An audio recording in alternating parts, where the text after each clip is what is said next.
Imer Noticias presenta.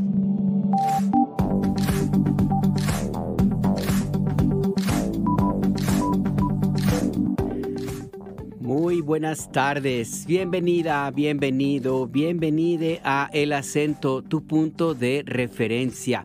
Hoy es el martes 15 de abril de 2025.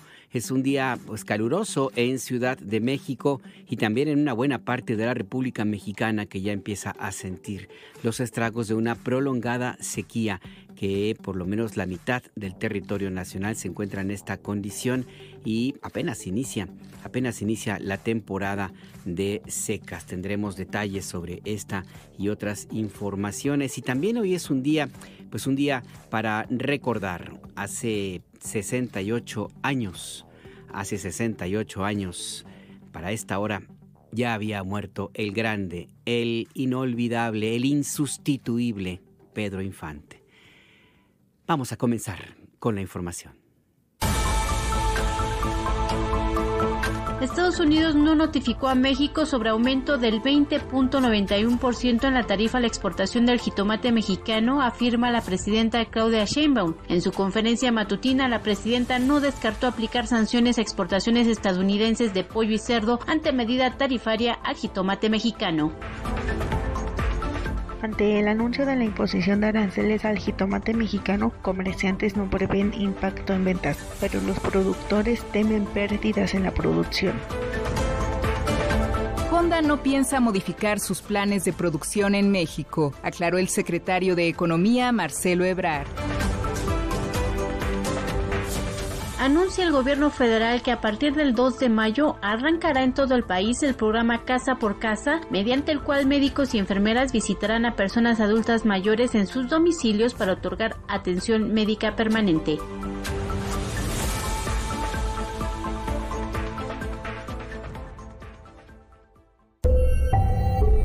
Imer Noticias presenta El Acento, con Alberto Nájar. Tu punto de referencia.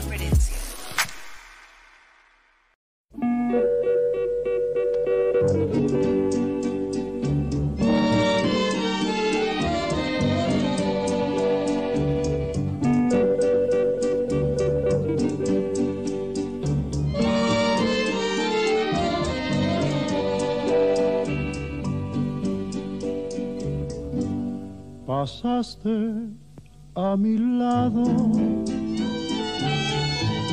con gran indiferencia,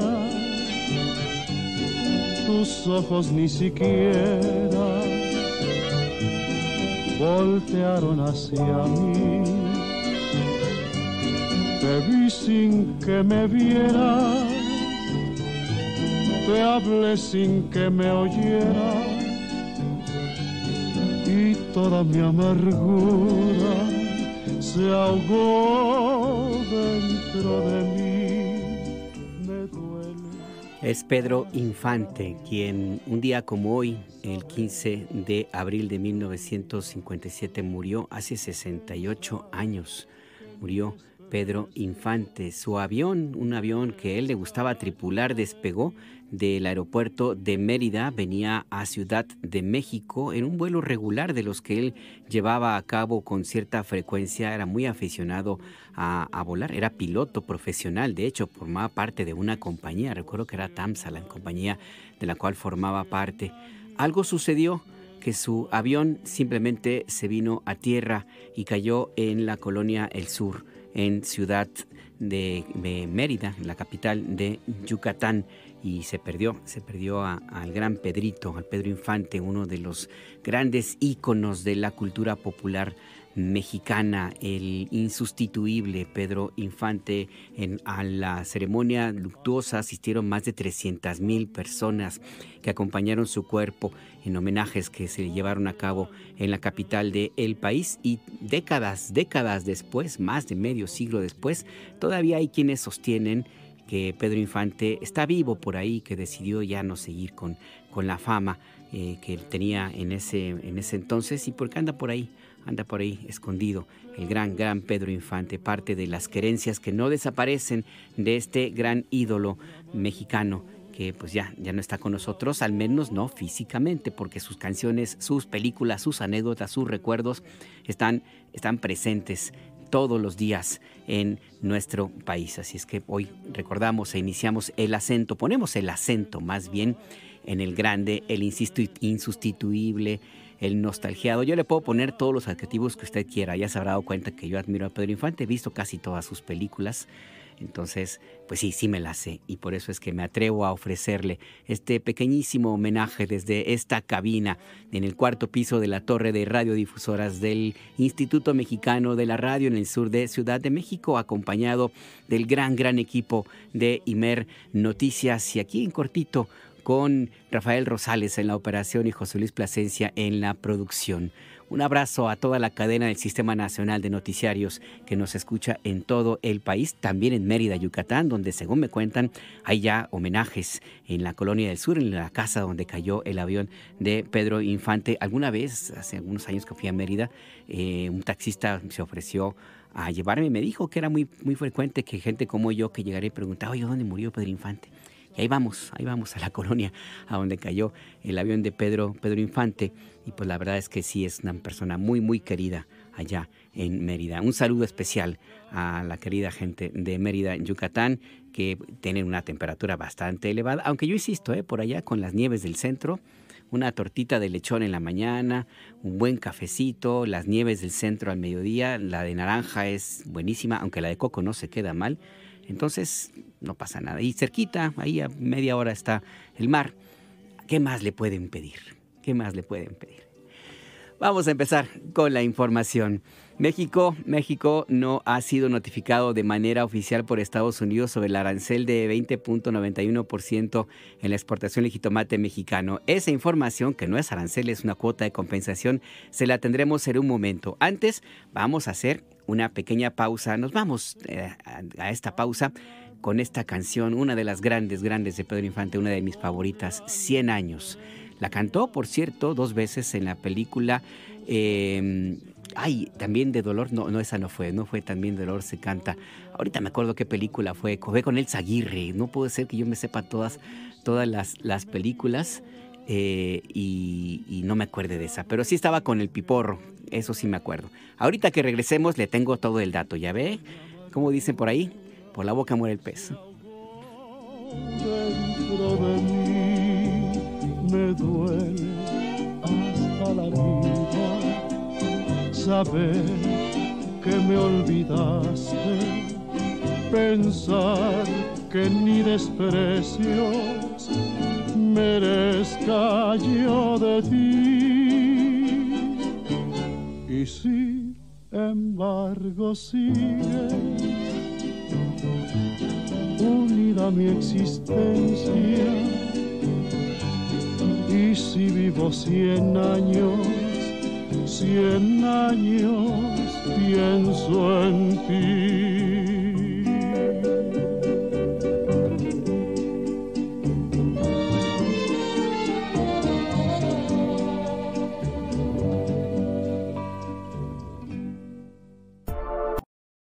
Escríbenos. Manda un WhatsApp al 55 66 31 24 27.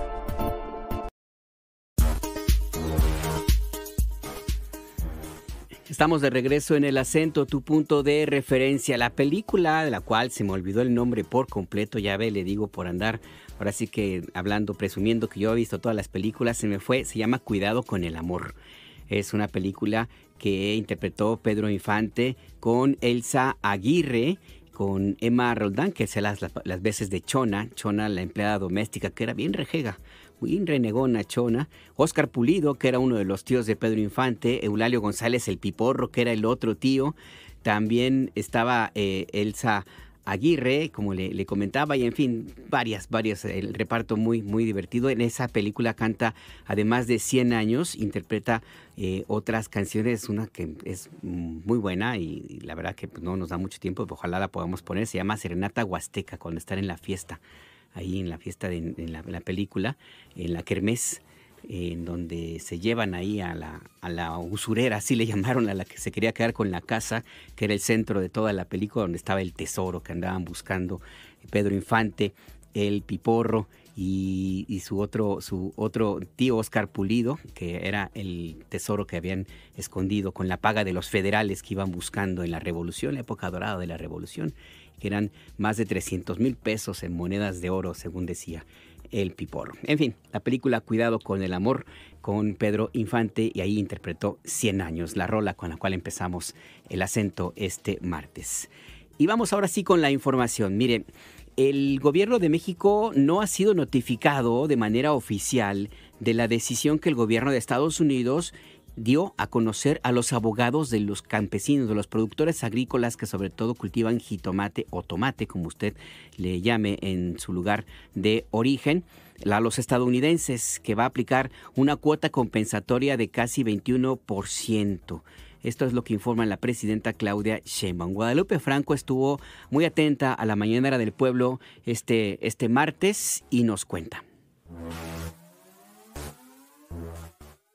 Esta mañana, durante la conferencia matutina de la presidenta Claudia Sheinbaum, se habló sobre la medida de Estados Unidos para aumentar 20.91% la tarifa a la exportación del jitomate mexicano. Esto bajo el argumento de una supuesta venta desleal, situación que fue negada por el gobierno federal. Y es que, a decir de la presidenta Claudia Sheinbaum, hasta el momento México no ha sido notificado por Estados Unidos sobre la imposición de la cuota compensatoria a las exportaciones del jitomate mexicano. Incluso la presidenta descartó que en caso de aplicarse la medida, esta pueda generar afectaciones a productores mexicanos, pero sí lo hará a los consumidores estadounidenses, quienes deberán pagar más por este producto, explicó la presidenta. Vamos a escucharla. No se notificó al gobierno mexicano, ni a través de la Secretaría de Relaciones Exteriores, ni a través de la Secretaría de Economía, ni a través de la Secretaría de Agricultura. Se notificó a abogados de los productores de jitomate en Estados Unidos. En todo caso, tendrían que haber notificado al gobierno de México también. Por ello, la presidenta confió que se alcanzará un acuerdo para eliminar la tarifa en la exportación de jitomate mexicano. Dicha situación no es nueva, pues las exportaciones de jitomate mexicano están reguladas desde 1996 mediante el acuerdo de suspensión de una investigación antidoping o prácticas desleales de comercio, y desde entonces México ha tenido 5 negociaciones con Estados Unidos, siendo la última en 2019 durante el primer periodo del gobierno de Donald Trump, explicó el secretario de Agricultura Julio Verdeguer. Es por ello que el secretario de Agricultura confió en llegar a un acuerdo como ocurrió hace 6 años, al mismo tiempo que aclaró que esta cuota compensatoria no es exactamente un arancel, ni es parte de los gravámenes que ha anunciado Donald Trump contra México en los últimos meses. Así lo dijo. Otra vez los productores de Florida insisten en esto hace varios años, 6 años, y ahí el Departamento de Comercio americano hace una investigación, ellos mismos dicen, pues sí, hay un dumping, están haciendo trampa, y define esta medida que se llama cuota compensatoria, no es exactamente un arancel. Si tienen que pagar 20.91% más para compensar cuando nos manden tomates. Hace 6 años, pero se suspende la aplicación de ese antidumping. Se ha venido suspendiendo año con año sin ningún problema. Hasta ayer. Es por ello que el gobierno de México estará a la espera de la notificación oficial de la medida para iniciar las negociaciones para llegar a un acuerdo sobre la tarifa al jitomate mexicano. De lo contrario, la cuota compensatoria a estas exportaciones afectaría a Estados Unidos, donde 6 de cada 10 jitomates consumidos en ese país son mexicanos, explicó el secretario de Agricultura. Vamos a escucharlo. Es importante decir que 90% de los tomates que Estados Unidos importa de cualquier lugar del mundo son tomates mexicanos, jitomate, 90%. Y 6 de cada 10 tomates que ellos comen son hechos en México, 6 de cada 10. ¿Cuál va a ser la consecuencia de esto si es que se lleva a cabo? Porque todavía faltan 90 días. Pues que sus tomates van a ser más caros, les van a salir más caras sus ensaladas, su ketchup y todo, ¿sí? Claro, no nos pueden sustituir, porque no es que haya un montón de otros países que producen esta cantidad. Excelentes tomates a un precio muy conveniente. Sin embargo, en caso de no alcanzarse un acuerdo previo a la entrada en vigor de la medida, es decir, en los próximos 90 días, México no descartaría la posibilidad de aplicar una sanción compensatoria en la importación de pollo y puerco de Estados Unidos que se vende por debajo del precio que se oferta por productores mexicanos, explicó la presidenta Claudia Sheinbaum. Vamos a escucharla. Hay otros procesos activos que no tienen que ver con la llegada del presidente Trump, sino que vienen desde hace tiempo, particularmente para el pollo y para el cerdo, donde los productores mexicanos se han quejado de que el que viene de Estados Unidos, pues ahí sí hay dumping, o sea, se está subsidiando el precio y se está vendiendo más barato en México. Son como ejemplos de lo que normalmente ocurre en estos procesos. De todas maneras, México siempre tiene esa posibilidad de aplicar esta sanción en el caso del pollo o en el caso del procedimiento del cerdo que se está llevando.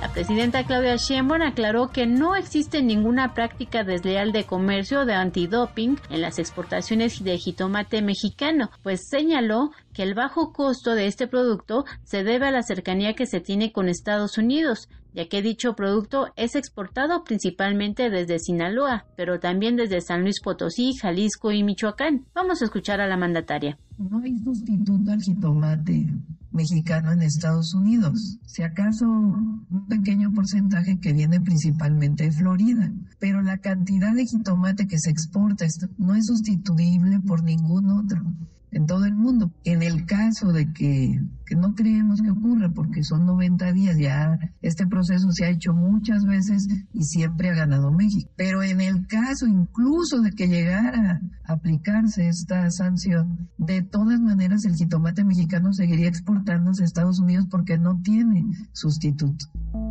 Cabe mencionar que en 2024 la exportación de jitomate mexicano a Estados Unidos pues alcanzó los $3,000 millones y el 60% de esta exportación pues provenía de Sinaloa. Para Ibar Noticias le informó Guadalupe Franco Cinturión. Ahí está por la información que se presentó en la mañanera del pueblo de este martes. Más del 80% por lo menos de los tomates o jitomates que consumen los estadounidenses provienen de México. Sí se concreta esta cuota compensatoria que, como ya escuchábamos, forma parte de un proceso que ya tiene algún tiempo y que ahora pretenden reactivar, pues estaríamos hablando de por lo menos un 20-25% de aumento de precio a este producto del cual dependen mucho, pues prácticamente todos los residentes en Estados Unidos, porque allá no se produce tomate, o el que se produce es muy poco para la cantidad, las necesidades que se tienen en aquel país. Entonces, pues es parte de los riesgos de una política que tiene que ver más con lo mediático y lo electorero que con la realidad. Pero bueno, es la forma como Donald Trump lleva sus negociaciones comerciales. Por cierto que lo que ahora sucede con el tema del tomate o el jitomate no es nuevo. Hay una larga historia de desencuentros de esta naturaleza entre México y Estados Unidos, porque ahora se quiere aplicar una cuota compensatoria a este producto, a este vegetal, pero ya ha habido otros momentos en los cuales ha habido también temas similares con otros productos agrícolas. Nuestro compañero Luis Camarillo nos cuenta. En 1978, los productores de tomate rojo de Florida, Estados Unidos, liderados por el Florida Tomato Exchange, acusaron a agricultores de México de dañar su industria por ofrecer a precios bajos el jitomate.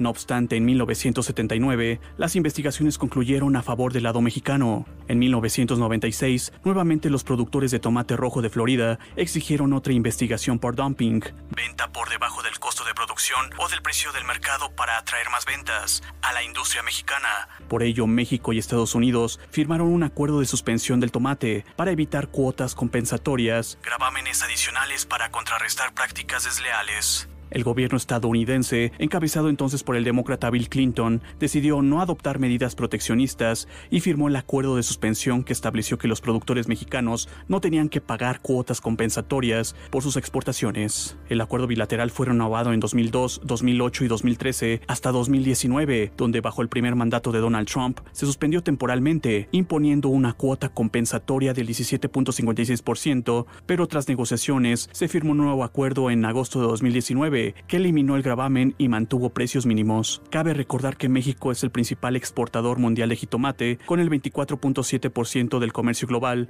y Estados Unidos es su mayor mercado, ya que de acuerdo con datos de la Secretaría de Economía, en 2023, Estados Unidos fue el país con más compras de jitomate a México, con $2.849 millones. Actualización de los acuerdos. Este lunes, el Departamento de Comercio de Estados Unidos anunció la terminación del acuerdo de suspensión del tomate de 2019, efectivo al 14 de julio de 2025, con un gravamen del 20.91% a la mayoría de las importaciones de jitomate mexicano, bajo el argumento de no proteger a los productores estadounidenses, especialmente de Florida. De acuerdo con la Universidad de Arizona, habría pérdidas de hasta $350 millones anuales, afectará a 1.4 millones de empleos directos e indirectos en México y podría incrementar los precios al consumidor en Estados Unidos entre 38 y 70%. Al respecto, este martes el secretario de Agricultura de México, Julio Verdegué, indicó que esta medida impactará más a la industria y consumidores estadounidenses. 90% de los tomates que Estados Unidos importa de cualquier lugar del mundo son tomates mexicanos, jitomate. Y 6 de cada 10 tomates que ellos comen son hechos en México. ¿Cuál va a ser la consecuencia de esto si es que se lleva a cabo? Porque todavía faltan 90 días. Pues que sus tomates van a ser más caros. Les van a salir más caras sus ensaladas, su ketchup y todo. No nos pueden sustituir, porque no es que haya un montón de otros países que producen esta cantidad de excelentes tomates a un precio muy conveniente. Si lo quieren hacer, pues simplemente van a pagar 21% más caros sus tomates. La verdad es que quedan 90 días. Asimismo, el funcionario mexicano informó sobre 2 investigaciones de la Secretaría de Economía por dumping a productos estadounidenses como el pollo, la cual ya concluyó, y otra por pierna de cerdo. El TEMEC. Cabe recordar que el tratado entre México, Estados Unidos y Canadá también regula el comercio agrícola, promoviendo el acceso libre de aranceles para la mayoría de los productos, pero permite investigaciones antidumping que suelen durar entre 12 y 18 meses. Otros acuerdos. En 2017 hubo un acuerdo de suspensión del azúcar, donde México y Estados Unidos firmaron convenios para evitar cuotas compensatorias por dumping. Estos establecieron volúmenes de exportación y precios de referencia, protegiendo a los cañeros mexicanos y asegurando su acceso al mercado estadounidense. Quejas por dumping y cuotas compensatorias. Actualmente no hay otros acuerdos de suspensión vigentes para otros productos agrícolas, pero en el pasado ha habido quejas similares por dumping de productores estadounidenses. En 1996 y 2019 se solicitaron investigaciones por dumping contra pimientos y fresas mexicanas, pero no prosperaron debido a la falta de evidencia de daño significativo. Y aunque no enfrenta cuotas compensatorias ni investigaciones, productores de aguacate de California han señalado que el bajo precio de aguacates mexicanos es una constante amenaza. Productos agrícolas de Estados Unidos con subsidios y denuncias por dumping. Estados Unidos es el mayor proveedor mundial de maíz, soya y trigo, con subsidios masivos a través de la ley agrícola por $23,000 millones anuales. Estos subsidios permiten exportar a precios por debajo del costo de producción, lo que genera acusaciones de dumping en México y otros países. Asimismo, hay acusaciones de dumping a la leche en polvo estadounidense, cuyas exportaciones a México crecieron bajo el TEMEC, con precios bajos que dificultan la autosuficiencia mexicana. El algodón es otro producto estadounidense exportado a precios bajos, lo que afecta a productores de países en desarrollo, toda vez que limita la competitividad mexicana en textiles. Productos agrícolas de Canadá con subsidios y denuncias por dumping. Bajo el TEMEC, Estados Unidos acusó a Canadá de dumping lácteo y que su gran oferta subsidia las exportaciones a México, lo que afecta en gran medida a productores estadounidenses y mexicanos. Aunque México no ha iniciado casos formales contra esta práctica, los bajos precios canadienses compiten inequitativamente con la producción local. Otro producto canadiense acusado de práctica desleal es el trigo, cuya exportación a precios bajos afecta a productores del norte de México. Por último, no hay denuncias directas en México, pero los bajos precios de la canola canadiense afectan mercados agrícolas mexicanos que importan para aceite, lo que limita los cultivos nacionales. Para Iber Noticias, Luis Camarillo Carvajal. El acento en...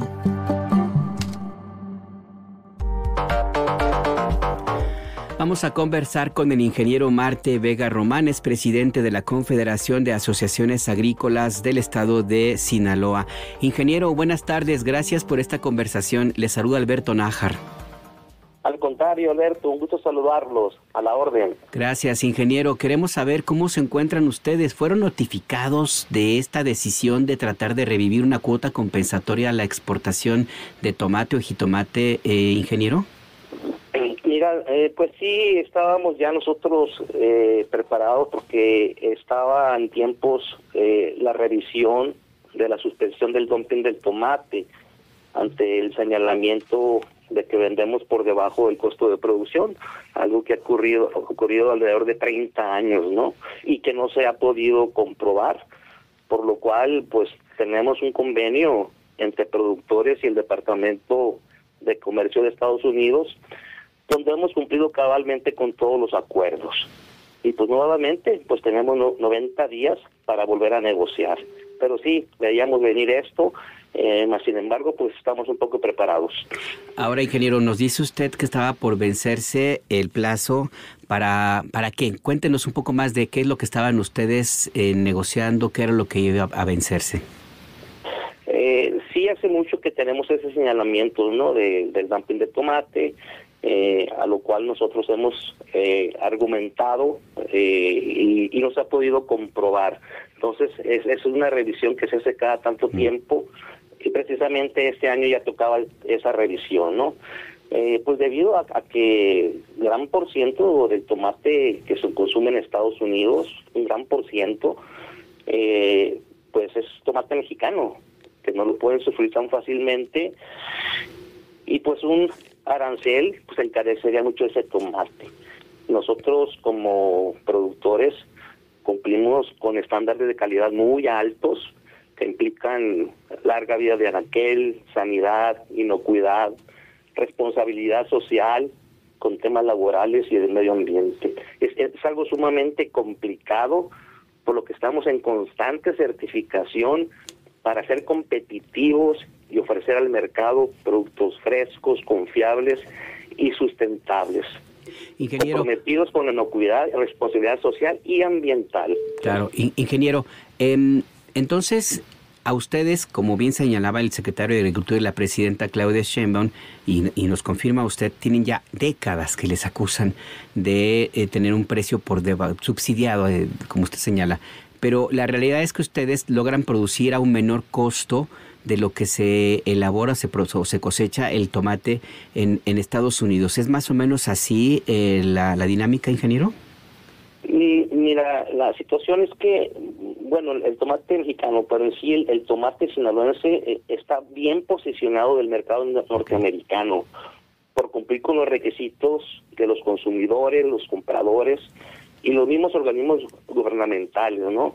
Ese argumento de que vendemos por debajo del costo de producción, pues ya lo tenemos acordado con el Departamento de Comercio, y lo cual no se ha comprobado, es totalmente falso. Es donde ya se está mezclando lo político con el mercado natural, que no es nada fácil por sí solo el mercado de exportación, y se mezcla lo político presionado por productores tomateros de Florida, y es lo que nos ha ocasionado, ¿no? Está constantemente en ese dilema de que se nos va a poner un arancel. Ahora, ingeniero, ¿qué es lo que sigue? Ya se anunció que se va a reactivar esta cuota compensatoria. Usted nos dice hay 90 días para negociación. ¿Cuáles son los siguientes pasos? Pues volver a presentarnos y contraponer los argumentos que dicen, ¿no? Que durante todos estos años no lo han podido comprobar. Nosotros seguimos en la misma postura de que ya tenemos unos precios fijos, y por supuesto no podemos vender por abajo de esos precios, porque estaríamos vendiendo por debajo del costo de producción, algo que hemos respetado y somos sujetos de revisiones constantemente. Entonces no pueden argumentar que estamos haciendo esas ventas que realmente para nosotros son falsas, ¿no? Cumplimos con todo lo que se nos cuestiona y no es nada fácil, es sumamente complicado estar en ese mercado, mas sin embargo estamos ahí y estamos bien posicionados porque hacemos bien las cosas, pero ante medidas políticas que no tienen nada que ver con el mercado natural, pues es sumamente complicado. ¿Cuál es el volumen de exportación del tomate sinaloense a Estados Unidos? ¿Nos puede dar una cifra, ingeniero? Mira, no traigo los datos precisos, pero es algo sumamente importante. Si de lo poco que podemos presumir en estas fechas, dada la economía que estamos viviendo, todo el sector agroalimentario, es de las exportaciones, ¿no? Y en este caso el tomate es uno de los principales productos. Y si bien es cierto, la mayor parte va al mercado norteamericano, pero también es cierto pues de que cumplimos con todos los estándares de calidad, ¿no? Son cantidades extraordinarias que significan divisas importantes, una dinámica económica en Sinaloa y en todo el país, generador de empleos, en fin, es algo sumamente importante, por eso pues vamos a seguir defendiendo esa postura, ¿no?, de los productores sinaloenses. Pues por lo pronto le agradezco, ingeniero Marte Vega Román, esta conversación con la audiencia de El Acento, tu punto de referencia, y con la audiencia de Imer Noticias en todo el país, y sigamos en comunicación para ver cómo evoluciona este proceso de las próximas semanas, ingeniero. Claro que sí, Alberto, un gusto, estamos a la orden y vamos a seguir defendiendo lo que creemos con derecho.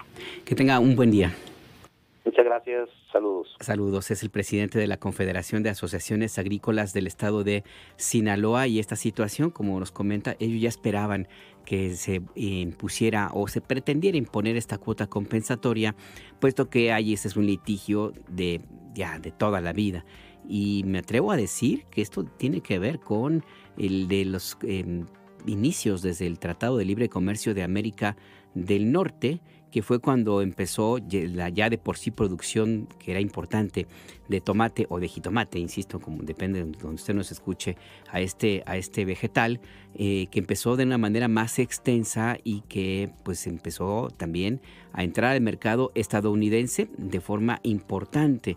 Y en este mercado pues se encontró con una gran necesidad de los estadounidenses de consumir un producto pues que no encuentran allá por la misma forma, el clima solamente se puede dar, como se dice en el campo, se da en algunos lugares, y esos lugares son, por ejemplo, en Florida, que es donde tiene una gran producción de tomate, pero pues no les alcanza, el consumo sí es muy, muy elevado, y además la calidad del producto, hay que decirlo, a mí me ha tocado comer tomate, seguramente usted también, estadounidenses, y pues no, nada que ver, o sea, son amargos, son duros, son así como que no se compara a comer un tomate o un jitomate mexicano. Además de que, también hay que decirlo con toda claridad, pues en Florida durante mucho tiempo, y todavía prevalece, sobre todo con los últimos gobiernos, existían campos de esclavos.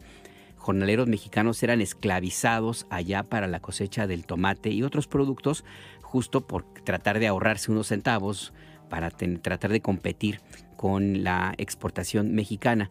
Y se dio el caso que organizaciones sindicales en Immokalee, por ejemplo, se encontraron campos de mexicanos esclavizados que no los dejaban salir, no les pagaban, estaban sometidos a jornadas extenuantes, en unas condiciones infrahumanas, con esa idea de los agricultores estadounidenses, pues de ganar, de ganar costo o de ganar, recursos a partir de ahorrarse el pago de la mano de obra. A eso tienen que recurrir para poder competir con la producción agrícola mexicana.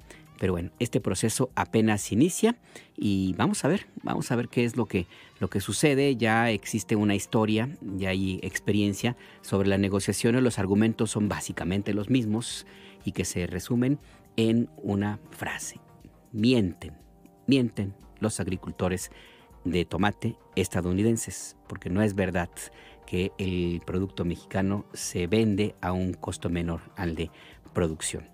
En fin, vamos a ir en este momento con Jessica Martínez. Ella estuvo recorriendo las calles de Ciudad de México, los mercados, para preguntar, bueno, a ver, ¿y qué va a pasar? ¿Qué va a pasar si se aplica esta cuota compensatoria? Pues seguramente, pues en el caso mexicano, pues habría un abaratamiento del producto, pero vamos a ver qué dicen las personas de entrada, a ver si están informadas de qué estamos hablando, porque luego resulta que este es un tema que no permea, porque no tendría por qué haber mayor preocupación para los consumidores mexicanos. Jessica Martínez, buenas tardes, cuéntanos. Buenas tardes, Alberto, auditorio. Pues de concretarse la nueva amenaza del presidente Donald Trump sobre la imposición de un arancel de 25% de 21% al jitomate mexicano, se esperaría un impacto diferenciado de acuerdo con comerciantes y productores consultados en el mercado de Jamaica, ubicado en la alcaldía Venustiano Carranza, en la Ciudad de México. Por la parte de los comerciantes, David opinó que el gravamen al jitomate nacional no afectaría sus ventas y proveeduría, al tratarse de un producto que emerge del mismo campo mexicano. Vamos a escuchar lo que nos dijo. Realmente no creo que le afecte mucho a los mexicanos porque pues es un producto que lo siembran y lo cosechan acá en México, o sea, no, y esperemos que no afecte, que no, o sea, pues sinceramente no creo que afecte. ¿Por qué? Porque pues los mexicanos sabemos trabajar en eso y estamos dispuestos a echarle más ganas. El señor José, quien también es comerciante, externa dudas sobre las posibles afectaciones de las decisiones de Estados Unidos. Él considera que si ya no continúa o disminuye el comercio con el vecino del norte, la calidad de los productos de México tiene el potencial para llegar a cualquier otro país. Escuchemos. A lo mejor sí nos va a perjudicar, ¿no? Depende, ¿no? Porque pero también los jitomates, si ya no se van para Estados Unidos, pues ya no van a pagar aranceles, como los aguacates y todo eso. Entonces, pues, ¿qué no pueden mandar a otros países? No, nada más Estados Unidos, hay muchos países que a lo mejor no tienen. Yo me acuerdo que China no tenía nopales, ahora ya tiene nopales. En contraste, el señor Ricardo Espinosa, quien además de ser comerciante es productor local del jitomate en el municipio mexiquense de Texcoco, teme que se dé el abaratamiento de su producto ante la acumulación de mercancía nacional en el mercado interno. Él agrega que si las autoridades mexicanas no llegan a un acuerdo con sus contrapartes estadounidenses, los productos de jitomate tendrían que disminuir su producción y por consiguiente ellos como productores tendrían que emplear a menos trabajadores en los cultivos. Vamos a escuchar lo que dijo. Aquí los realmente afectados serían los productores. Yo soy productor e introductor de jitomate de la región de Texcoco. Entonces a nosotros nos afecta totalmente. Totalmente, ¿por qué? Porque te digo, o sea, los insumos no bajan de precios. Entonces, una vez que los estados grandes del norte del país no tengan la posibilidad de sacar su mercancía, van a voltear hacia el centro del país, que es la Ciudad de México. Entonces, la plaza se va a inundar, los precios se van a desplomar. Va a ser muy difícil en realidad, muy difícil. Alberto Auditorio, así es la mezcla de dudas, pero también la esperanza de que aquí a julio se llegue a un acuerdo entre México y Estados Unidos. Ahí está lo que opinan los capitalinos sobre este tema. Muchas gracias, Jessica Martínez. Saludos, y pues sí, ahí todavía hay mucha inquietud, también hay mucho desconocimiento sobre de qué se trata. En realidad, pues todo, de pronto pues, escucha uno cuotas compensatorias, aranceles, y por lo primero que piensa es que nos va a perjudicar, pero pues en este caso, pues aquí el tema más bien es que habría más jitomate disponible en el mercado si es que eventualmente progresara esta decisión de establecer una cuota compensatoria, aunque al final del día si se aplica, la exportación va a seguir pues igual, porque ya están los contratos firmados, se tiene que enviar, nada más que los que van a renegar pues son los estadounidenses. Pues sí, como decía el secretario de Agricultura, les va a salir más cara las ensaladas, que para muchos estadounidenses van a decir, no importa, le pongo un poquito menos o le pongo catsup a la hamburguesa. En fin, vamos a otros temas. Punto y aparte.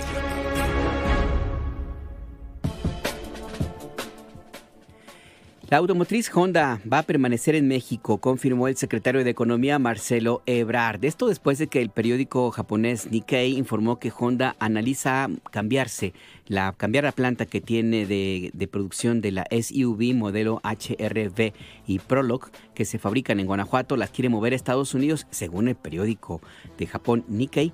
Bueno, el secretario de Agricultura dice que los directivos de esta empresa en México le han informado que no hay ninguna modificación alguna a sus planes de producción en México.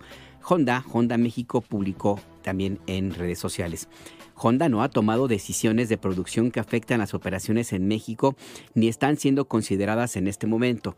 Honda continuará considerando el sistema y la asignación global óptimas. ¿Esto qué significa? Pues que se van a quedar, al menos en este momento no va a ser como lo señala el periódico japonés. No se puede tan fácilmente mover una planta, una armadora de automóviles. No es como que se casale ustedes su casa, que meten todo en cajas y vámonos. No. Sí, es todo un proceso, porque no cualquier lugar puede recibir una planta de fabricación de automóviles aquí y en China y en todas partes del mundo. Así es que no es tan sencillo este tema. Pero por lo pronto, en este contexto, el ministro de Finanzas de Canadá, François-Philippe Champagne, informó que los fabricantes de automóviles que continúan produciendo sus vehículos en Canadá pueden importar cierta cantidad de vehículos fabricados en Estados Unidos sin aranceles. El Departamento de Finanzas de Canadá indicó que el alivio arancelario ayudará a las empresas canadienses que están afectadas por la política de impuestos que aplica Donald Trump y va a apoyar a instituciones críticas como hospitales, centros de atención y departamentos de bomberos. Ahí está, pues, noticias de los aranceles de Donald Trump. El acento.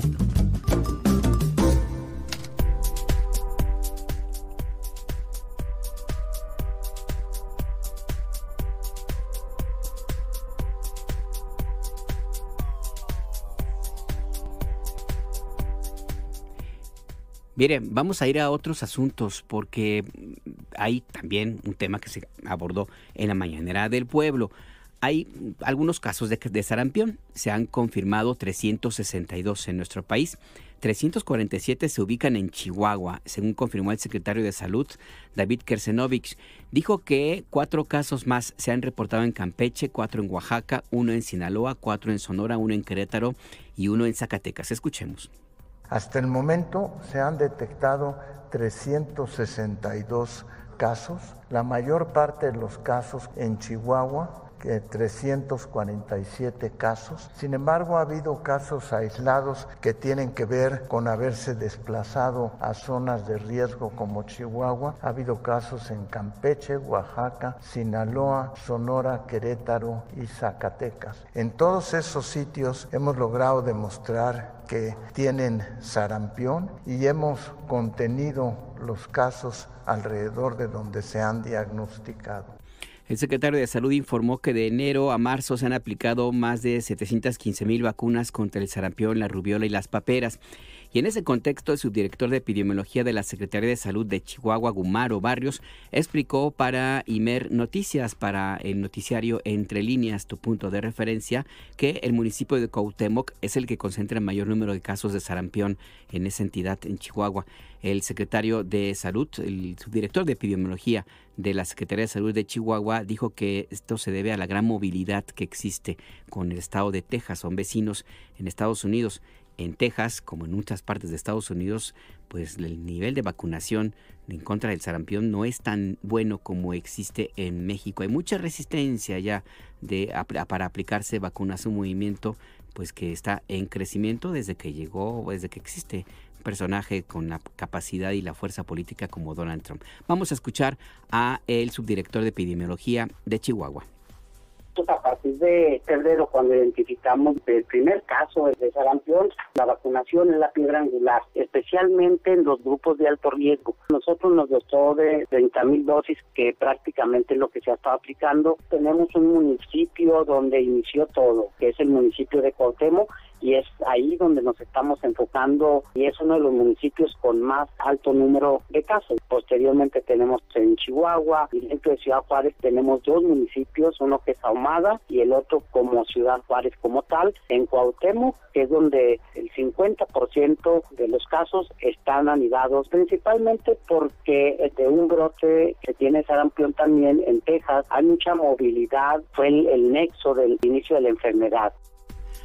Ahí pues el tema con el sarampión, que en México está controlado, se han presentado algunos casos, no se deje alarmar. Si usted recibe algún mensaje por WhatsApp o ve medios de comunicación comerciales donde le empiezan a decir que hay un gran problema, no, es un tema muy sencillo. Son algunos casos que están muy localizados y generalmente están vinculados, como el caso de Chihuahua, con la movilidad, el contacto con personas que pues no están vacunadas, como sucede en Chihuahua, donde, como le digo, hay contacto con Texas, donde, como en otras partes de Estados Unidos, el nivel de vacunación no es tan amplio ni tan extenso como en México.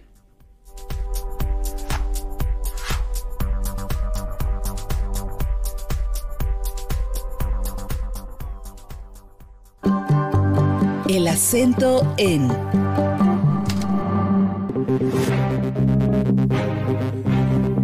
Esta semana, ayer pues, ya la semana apenas lleva 2 días, esta semana ayer se presentaron avances sobre el Programa Nacional de Vivienda que lleva a cabo el gobierno de la presidenta Claudia Sheinbaum. Una de las áreas que tiene una tarea importante es el FOVISSSTE, que ha anunciado nuevos beneficios para los más de 400,000 derechohabientes que tienen un crédito deteriorado, así le llaman, pues no se ha podido pagar por alguna circunstancia o están con saldos pendientes, y que son retroactivos al 1 de enero los beneficios que se van a aplicar.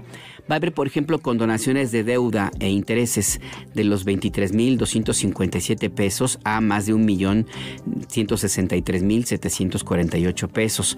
También se ha programado apoyos a personas jubiladas y pensionadas y que consisten en reducir intereses, ajustar el pago de acuerdo con su ingreso y quitas a la deuda si fuera el caso, es decir, pues que se libere de la deuda o se le cancele una parte o simplemente se diga borrón y cuenta nueva. A las personas que se encuentran fuera del sector y que obtuvieron su crédito cuando eran servidoras públicas, se les aplicará un ajuste de pago según su ingreso, si ya no están dentro del gobierno, de alguna institución pública, y se les va a ayudar a reducir el saldo, se condonan intereses y se van a brindar liquidaciones anticipadas con descuento y quitas, parte de los programas de apoyos de el FOVISSSTE, que tiene que ver con otro elemento que está también ya en proceso de negociación y que pronto se va a anunciar, según se dijo en la Mañanera del Pueblo ayer lunes. Es decir, que el FOVISSSTE, al igual que el Infonavit, va a poder construir casas, algo que hacía de hecho, pero pues que algunos gobiernos tomaron la decisión de favorecer mejor a empresas inmobiliarias privadas cercanas a funcionarios públicos de aquellos gobiernos y que pues derivaron en la situación que ahora tenemos con una crisis inmobiliaria, con miles de casas abandonadas, con créditos impagables, con fraudes, con cochupos, con todo lo que usted guste y mande. Vamos a conversar en este momento con la vocal ejecutiva del FOVISSSTE, con la maestra Yerneli Maldonado. Maestra, buenas tardes. Gracias por esta conversación. Le saluda Alberto Nájar. Buenas tardes, Alberto. Gracias por el espacio. Yo daba un pequeño contexto del programa de beneficios muy general que ya tiene preparado el FOVISSSTE para los derechohabientes. ¿En qué consiste? ¿Cuál es el objetivo? ¿Cuál es la idea que tienen con este nuevo programa, estos beneficios, maestra? El objetivo es ayudar a más de 400,000 personas que tienen crédito FOVISSSTE con algún problema. Estamos ya aplicando los beneficios de este programa de apoyos para que se puedan liquidar y resolver los créditos. Comentar que no, digamos, en la historia del FOVISSSTE no se había hecho nunca un programa tan amplio para ayudar a la gente a resolver y liquidar los créditos. Estamos hablando de casi el 50% de la cartera. Entonces, esto es muy, muy beneficioso y esto, surge a partir del decreto de la presidenta Claudia Sheinbaum Pardo y posteriormente de los acuerdos que se emiten en los órganos de gobierno tanto del FOVISSSTE como del ISSSTE. Entonces, ya el día de ayer en la Mañanera del Pueblo anunciamos que comenzamos la aplicación. Esta aplicación tiene una simplificación administrativa en la que también trabajamos para evitar que la gente tuviera que acudir a los departamentos de vivienda, entregar documentos, expedientes, requisitos. Quitamos todo eso y los estamos haciendo de manera centralizada desde nuestra plataforma tecnológica y todos estos serán retroactivos al 1 de enero del presente año.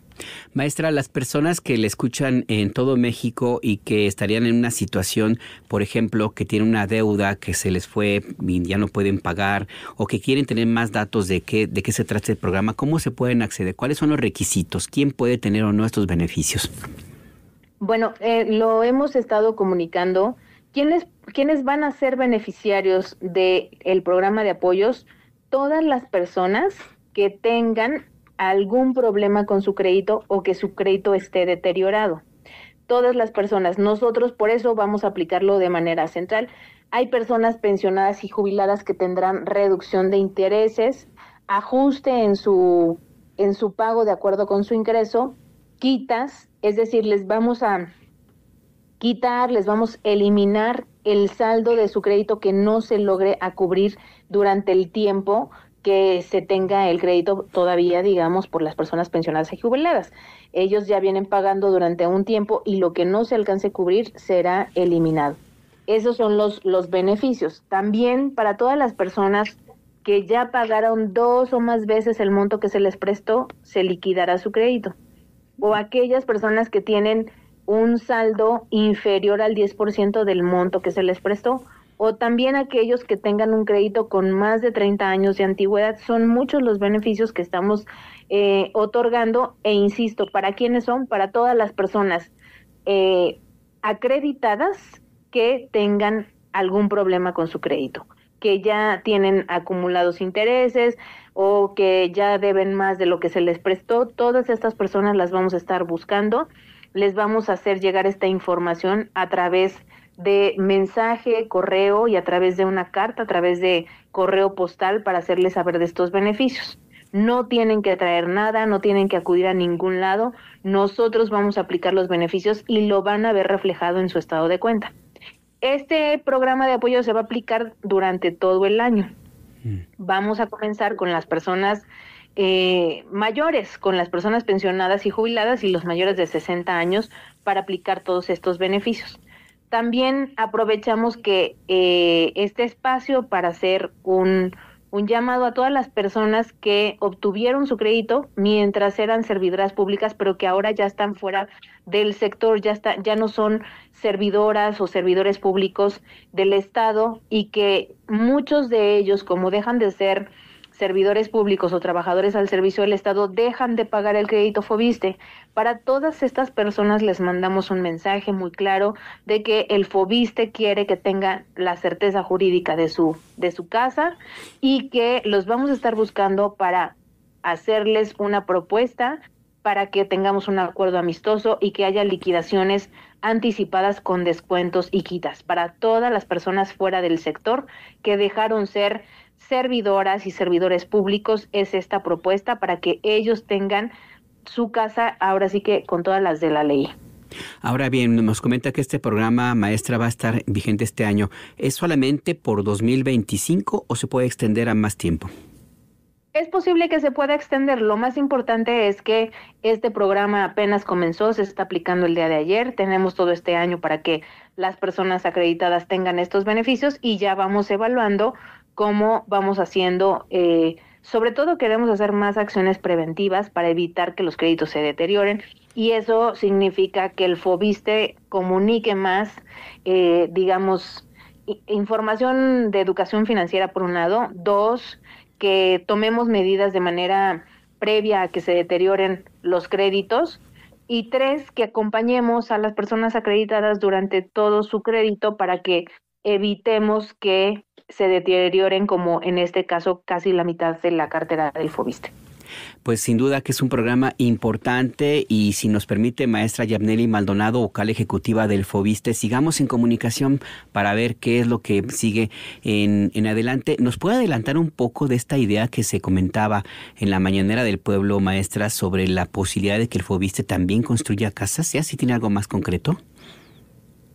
Bueno, el planteamiento y la propuesta que se hace es a partir del decreto presidencial de la doctora Claudia Sheinbaum Pardo. Habilita con sustento en la Constitución que el Foviste pues puede construir, dado que ahí está plasmada esta atribución de proporcionar y construir vivienda barata o asequible a las y los trabajadores al servicio del Estado, ya sea para que se obtenga mediante un crédito hipotecario o se ponga en arrendamiento. Con esta base constitucional, la presidenta emitió en una parte el decreto presidencial y nos conmina a presentar un proyecto de trabajo, un programa en los órganos de gobierno del Foviste y del ISSSTE, que es la Comisión Ejecutiva y la Junta Directiva. Estamos trabajando en eso y compartir con todas y todos que el propio decreto nos da un periodo de 180 días, que seguramente utilizaremos menos, para presentar este programa. Y bueno, haremos las consultas necesarias con digamos, las las organizaciones, los miembros de la Comisión Ejecutiva, de la Junta Directiva, para que pues este programa esté consensuado, se conozca, se socialice, sepan para quién va dirigido, que sobre todo va dirigido para las personas trabajadoras al servicio del Estado que tienen menores ingresos y que no tienen una vivienda. Pues ahí está esta información adicional que nos plantea maestra Yarnely Maldonado. Y ahora sí, muchas gracias por esta comunicación y sigamos en contacto para conocer más detalles y avances de este programa de beneficios para los derechohabientes del fondo. Buena tarde, maestra. Muchas gracias, Alberto, y con gusto pues participamos para seguir difundiendo los programas del FOBISTE. Exactamente, que es muy importante. Que tenga buen día. La maestra Yarnely Maldonado, vocal ejecutiva del FOBISTE, y este programa de beneficios para los derechohabientes que tienen un crédito, que no han podido pagar, que dejaron de trabajar en alguna institución pública y pues decidieron que ya no podían, no les alcanzaba y están en deuda. Hay formas de acercarse para terminar con este problema. Al final del día lo que se trata es de brindar la seguridad sobre su vivienda, sobre su bien inmueble. Y esto, créame que sí da una tranquilidad para usted y para sus familias. Vamos a otros temas. Punto y seguido.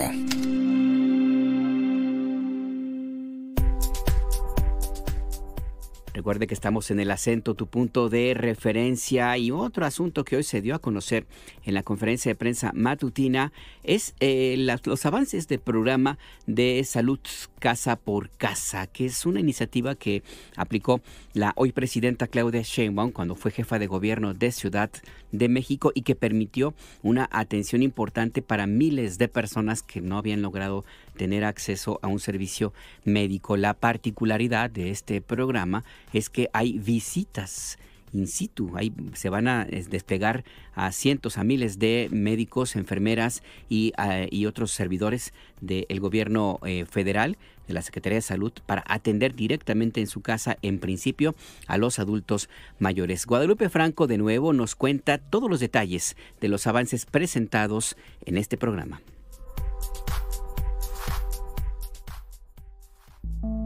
Esta mañana la presidenta Claudia Sheinbaum informó que a partir del 2 de abril próximo se pondrá en marcha en todo el país el programa Casa por Casa, mediante el cual médicos y enfermeras visitarán a personas adultas mayores en sus domicilios para otorgar atención y tratamiento médico permanente. Para ello ya se cuenta con 19.300 médicos y enfermeras, quienes visitarán a 8.191.351 adultos mayores y personas con discapacidad que ya fueron censadas. El personal de salud portará una tableta para levantar el expediente clínico de los pacientes, además del equipo para medir signos vitales y aplicar pruebas, explicó la presidenta Claudia Sheinbaum. Vamos a escuchar lo que dijo.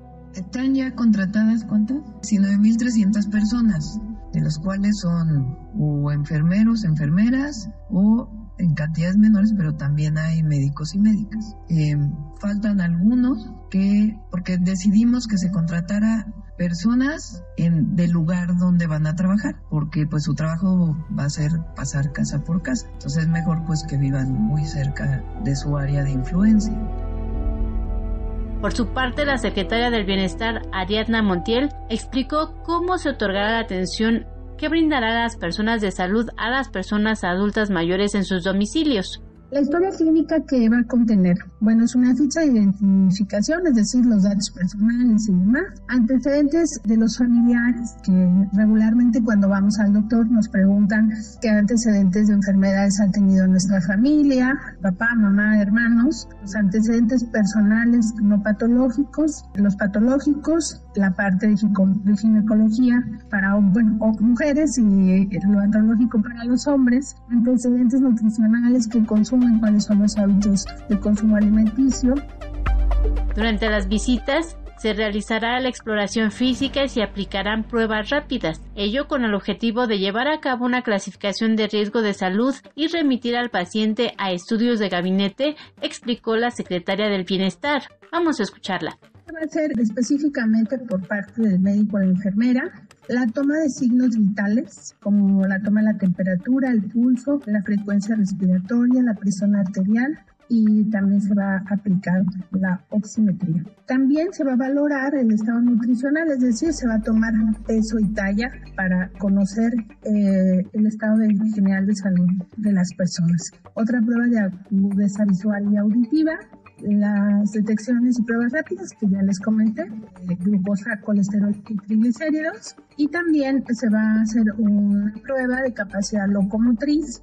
Como parte del programa Casa por Casa, se establecerán 4 grupos de clasificación, lo que permitirá brindar un tratamiento específico basado en los 6 nuevos protocolos nacionales de atención médica, los PRONAM, mediante los cuales se homologa el diagnóstico y el tratamiento en la atención y detección temprana de la diabetes tipo 2, la enfermedad renal crónica, la hipertensión y el síndrome metabólico, así como la obesidad y el sobrepeso.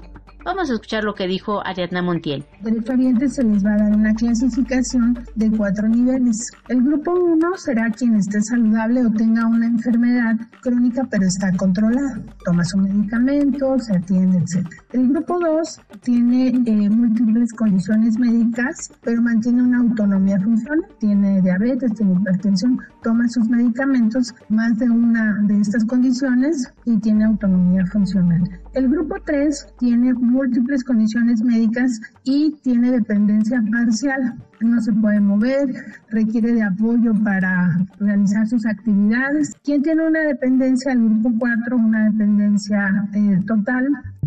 Los pacientes que sean visitados mediante el programa Casa por Casa podrán adquirir sus medicamentos prescritos en sus centros de salud más cercanos. No obstante, habrá un número de tratamientos particularmente para enfermedades crónicas que estarán disponibles en las tiendas, farmacias y bancos del bienestar. De esta forma se garantiza que sea un programa completo y que se vincule con el fortalecimiento a la salud de la población, destacó el secretario de Salud David Kersenovich al asegurar que haya abasto suficiente de medicamentos. Vamos a escucharlo. Lo que es muy importante es que todos los medicamentos que se recomiendan en el PRONAM han sido ya adquiridos y están siendo distribuidos, asegurando su disponibilidad.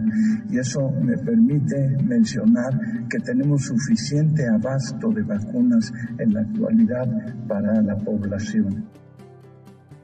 El programa Casa por Casa también incluye la instrumentación de un modelo de atención en zonas rurales que incluirá una brigada móvil que permitirá llegar a las zonas más apartadas del país para que la población acceda a este servicio, detalló la secretaria del Bienestar, Ariadna Montiel. Escuchamos. Vamos a implementar, a instrucción de nuestra presidenta, un modelo de atención para estas zonas rurales. Entonces vamos a ir en brigada móvil para atender a las personas que viven en lugares muy lejanos del país, con un equipo de salud que está integrado por un médico, una enfermera y un técnico en enfermería, el servidor de la nación de la zona. Y bueno, ahí en conjunto se van a atender a las personas para que no se tengan que desplazar a lugares más lejanos. Alberto Auditorio, el reporte que les tengo esta tarde.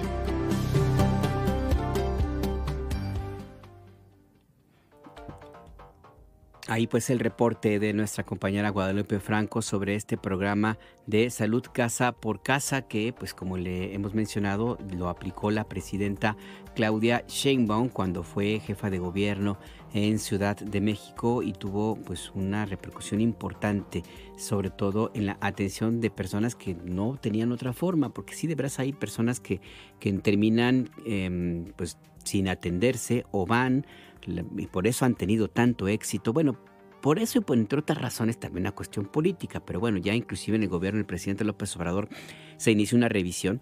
Han tenido tanta éxito los consultorios, si le podemos llamar de esa manera, que se ubican a un ladito de farmacias.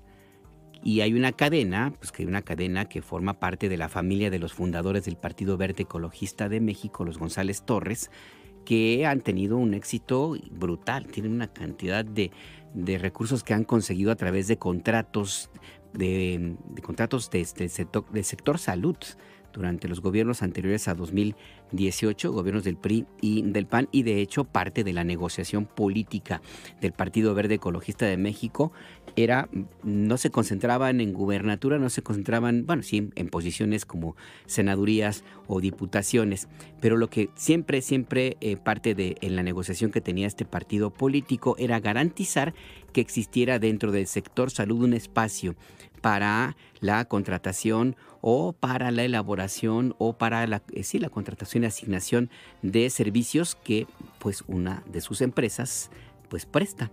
Y de ahí surgieron todas estas farmacias ahí con ¿cómo le llaman este mono? Se me fue el nombre, como les dicen al que se pone un disfraz.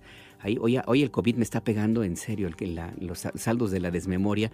Pero bueno, estos personajes que inclusive han llegado al extremo de promover los peluchitos, estos muñecos de peluche, que pagaron a gente que fuera a conciertos internacionales y se los aventaban a los artistas al escenario, y entonces ahí los artistas extranjeros lo veían como un gesto de cariño y decían, ay, muchas gracias, me dieron este muñeco, pero en realidad están buscando publicidad gratuita. Bueno, se ha llegado al caso de que el propietario de esta cadena de farmacias y de otro tipo de actividades y hasta laboratorios, pues anda promoviendo como Premio Nobel de la Paz. Contrató a una Premio Nobel de la Paz, a Rigoberta Menchú, una mujer guatemalteca de origen indígena, cuya familia fue víctima del intento más bien del genocidio que cometió la dictadura militar guatemalteca en contra del pueblo Ixil en la guerra civil en Guatemala justamente, y ella perdió a su padre en ese genocidio que aplicó la dictadura de Gómez Montt, justamente de Gómez Montt, el que fue el dictador que está acusado de crímenes de lesa humanidad en Guatemala. Bueno, pues ella ha estado impulsando la supuesta candidatura de el dueño de las farmacias, de estas farmacias, para hacer Premio Nobel de la Paz. Y bueno, pues esta situación a este nivel ha llegado, y todo empezó con lo que le comento, las negociaciones de este partido, el Partido Verde Ecologista de México, y que tuvieron un crecimiento importante y que en los últimos años encontraron la fórmula para aumentar su negocio, es decir, pues poner consultorios a un lado de las farmacias, donde ofrecen médicos que no existe la certeza total de que estén realmente certificados para ejercer esa profesión, y que pues receta la misma medicina que le venden a un ladito. Y entonces, pues como cobran 10 pesos o no cobran nada, o no sé la verdad, pues muchas personas que no tienen recursos se veían obligadas a recurrir a esos sitios donde en realidad no obtenían ayuda para sus padecimientos. Y entonces ahí el tema era justamente pues que las morbilidades y las enfermedades pues no se atendían y se agravaban. Pero bueno, el negocio estaba ahí. Y es parte pues de la realidad que se enfrentó en Ciudad de México en primer lugar, y también en el resto del país, y que el gobierno del presidente López Obrador con el doctor Hugo López-Gatell pues empezaron a atender.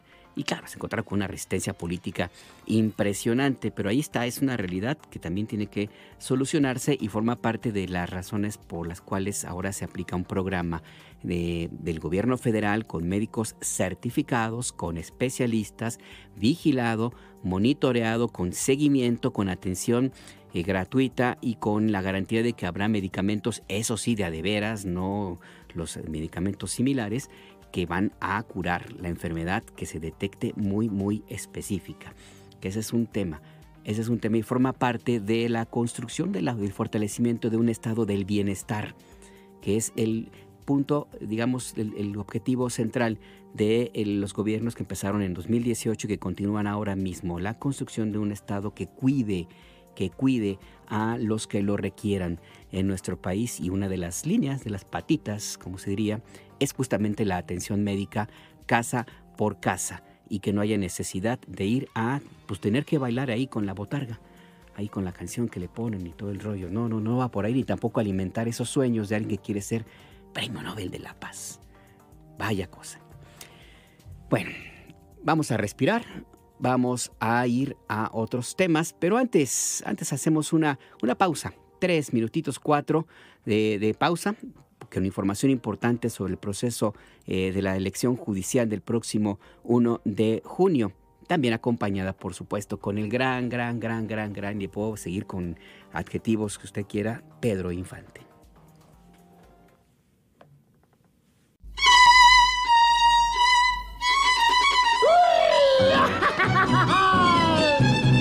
¡Júmpale! ¡Y júmpale, Pedrito! ¡Al huasteco! ¡Ahora indio, Clarapanda!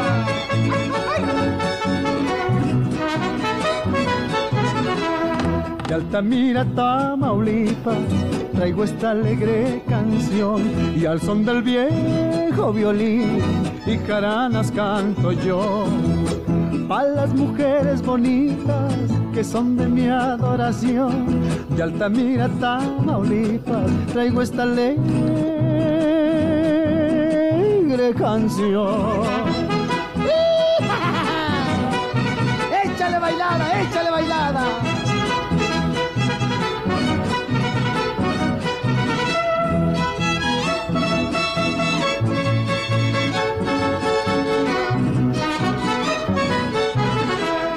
Si la vida es un jardín, las mujeres son las flores, el hombre es el jardinero que corta de las mejores. Yo no tengo preferencia por ninguna de las flores, me gusta cortar de todas, me gusta hacer mil amores. Escríbenos, manda un WhatsApp al 55 66 31 24 27. Únete a nuestro canal. Síguenos en X, Facebook e Instagram como Imer Noticias. El acento.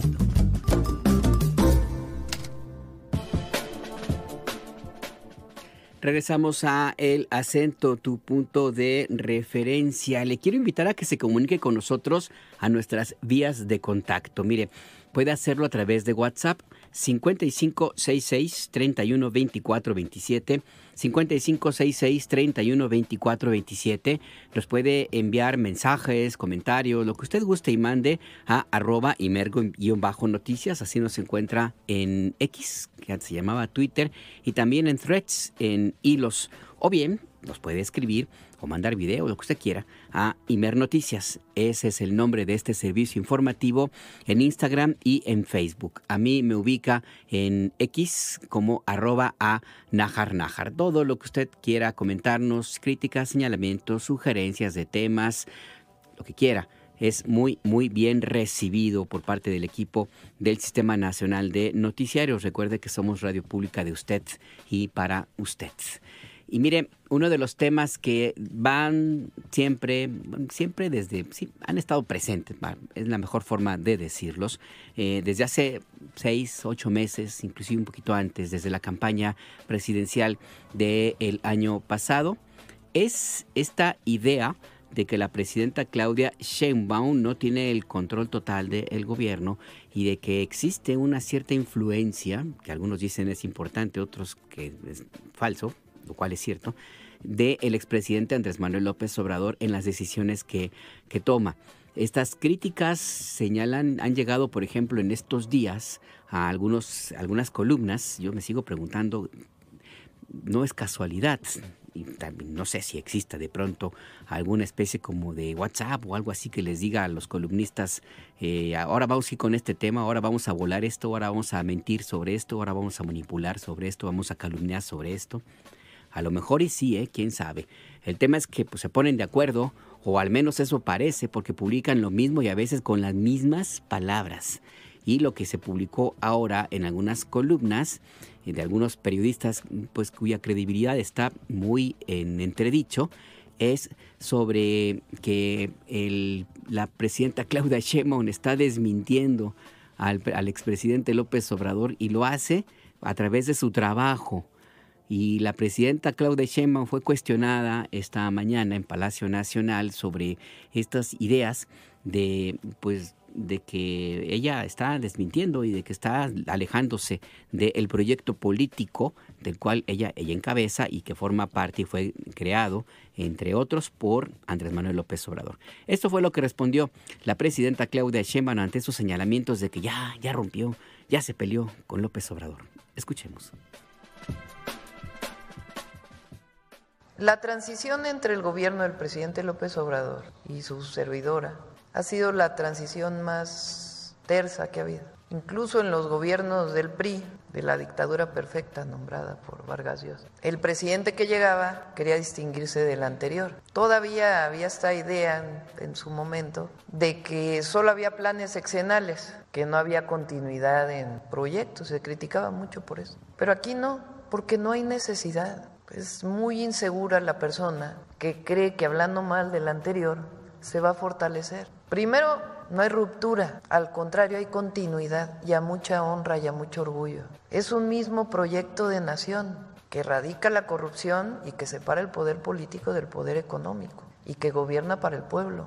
Ahora, pues López Obrador es López Obrador y Claudia Sheinbaum pues es Claudia Sheinbaum. Y cada uno también le damos una fuerza a ciertos temas y a otros. Pero el proyecto, los principios, las causas, el movimiento del que venimos es el mismo. Entonces, lo que busca la derecha es que haya rompimiento. ¿Por qué quieren que haya rompimiento? Pues porque debilitan al movimiento. Y eso no lo van a lograr nunca. Primero, porque lo hago por convicción. Y segundo, porque es el mandato popular que tengo. Yo recorrí el país diciendo, debe haber continuidad en la Cuarta Transformación. Y la gente votó por eso. También dije que era tiempo de mujeres. Y la gente también votó por las dos cosas. O decidió por las dos cosas, incluso cuando participé en la encuesta de nuestro movimiento. Quedamos 6, todos del mismo proyecto, y la gente decidió pues por la mujer. Entonces, no hay que dedicarles mucho tiempo tampoco a estar preocupados por eso. No, hay que estar ocupados en recorrer territorio, en estar pendiente de la gente, en cumplir con los 100 compromisos que hicimos en el Zócalo, en atender pues todos los temas con responsabilidad, porque llevamos poco más de 6 meses, han pasado muchas cosas en estos 6 meses, pero hay reconocimiento. Y no es un asunto personal, es un reconocimiento al proyecto de nación. Y hay mucho empoderamiento del pueblo y eso es lo que no pueden soportar, lo que les enoja, no entienden, parece que no entienden que no entienden. Ahí está pues la respuesta de la presidenta Claudia Sheinbaum a estos señalamientos reiterados sobre una supuesta ruptura dentro del movimiento político que ella encabeza y en el cual participan, entre otros, varios millones, el expresidente Andrés Manuel López Obrador. Este es parte de la realidad política en nuestro país.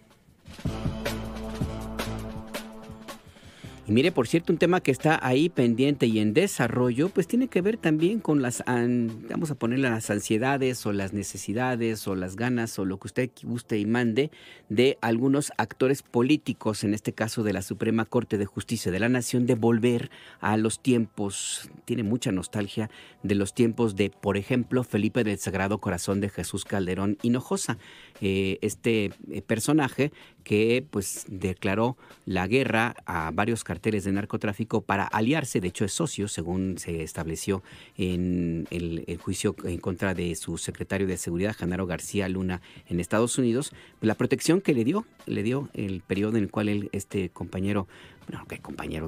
Felipe Calderón pues estuvo ahí en la casa presidencial de Los Pinos, apoyó al cártel de Sinaloa. Bueno, pues parte de la herencia ahí está y se ha detectado.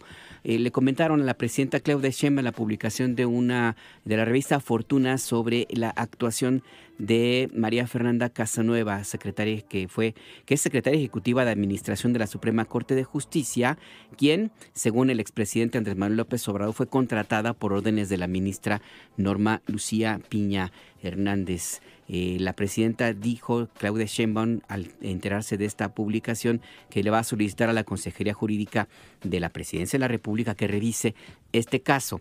De abril de 2009 a octubre de 2011, Casanueva fungió como directora general de Coordinación Operativa del Secretariado Ejecutivo del Sistema Nacional de Seguridad Pública, es decir, en el periodo de Felipe Calderón. Este es un órgano desconcentrado de la Secretaría de Gobernación que encabezaba en ese entonces Fernando Gómez Mon y luego Francisco Blake Mora.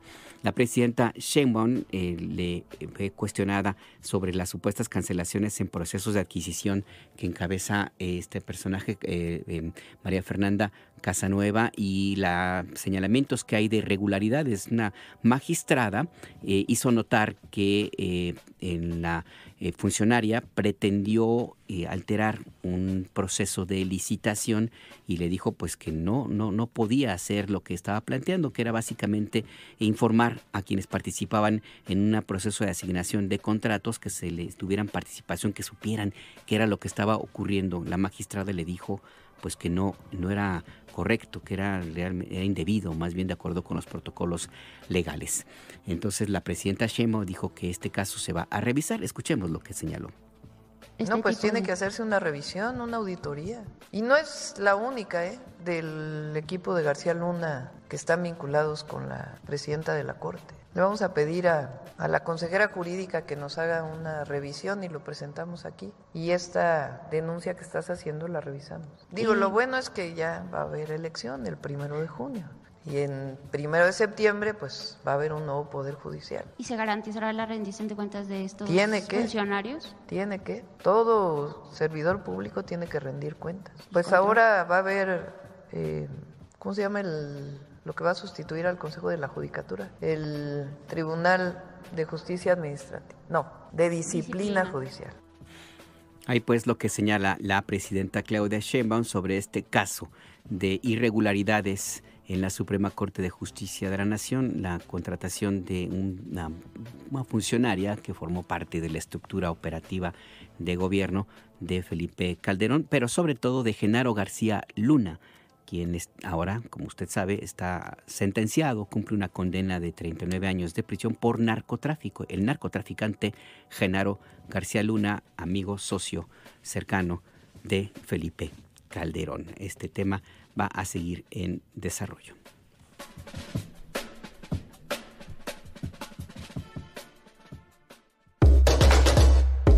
La jiribilla.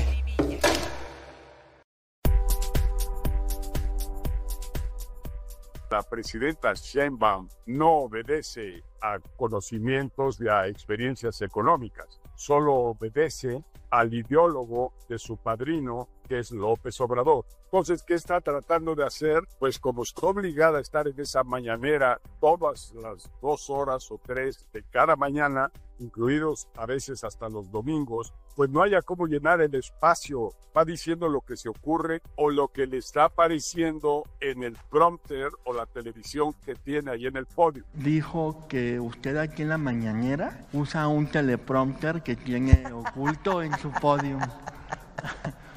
Ese sí está bueno.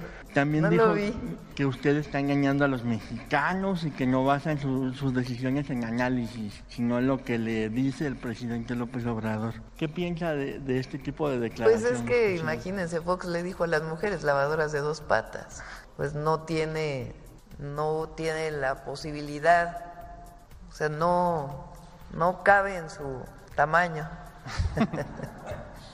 el pensar que una mujer pueda pensar. Bueno, pues esto ocurrió esta mañana en Palacio Nacional cuando le preguntaron a la presidenta Claudia Sheinbaum lo que usted escuchó, los señalamientos de Vicente Fox Quesada en una entrevista con Andrés Oppenheimer, columnista del Miami Herald, cubano-estadounidense, pues de un tinte conservador, que pues habló con Vicente Fox sobre lo que sucede en México, y una de sus respuestas fue esa que acaba usted de escuchar. Le dijo Vicente Fox que tenía un teleprompter y que actuaba por ideología, que no tenía el control político de el país.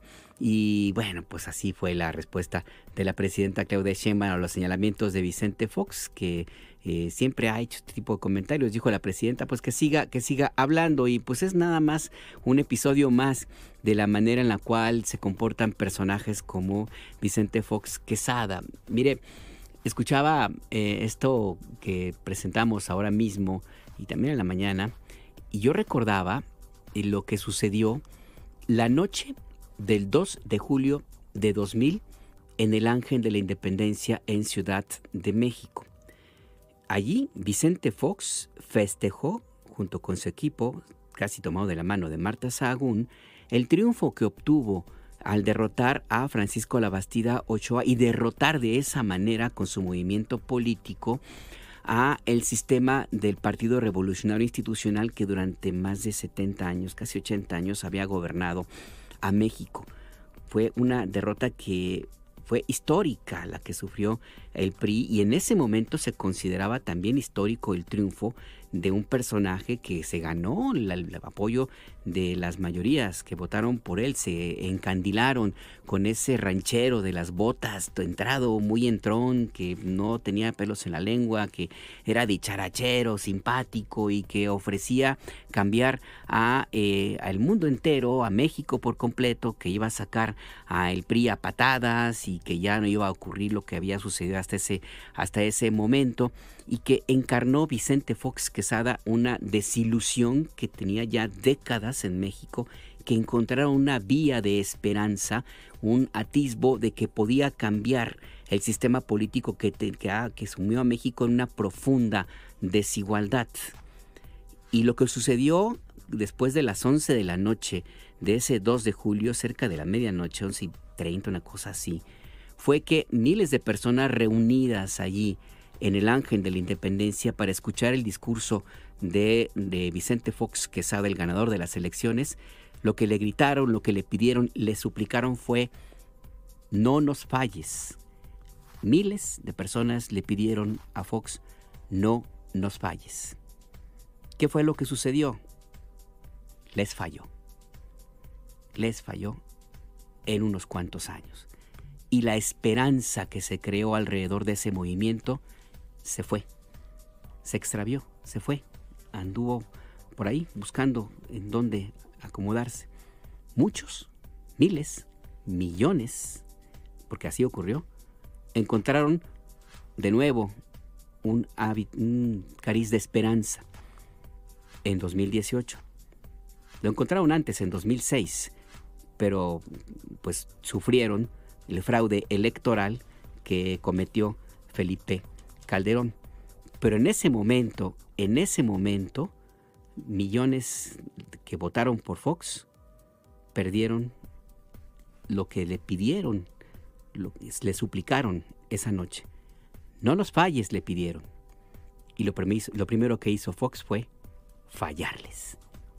Y ahí está Vicente Fox. Usted lo acaba de escuchar.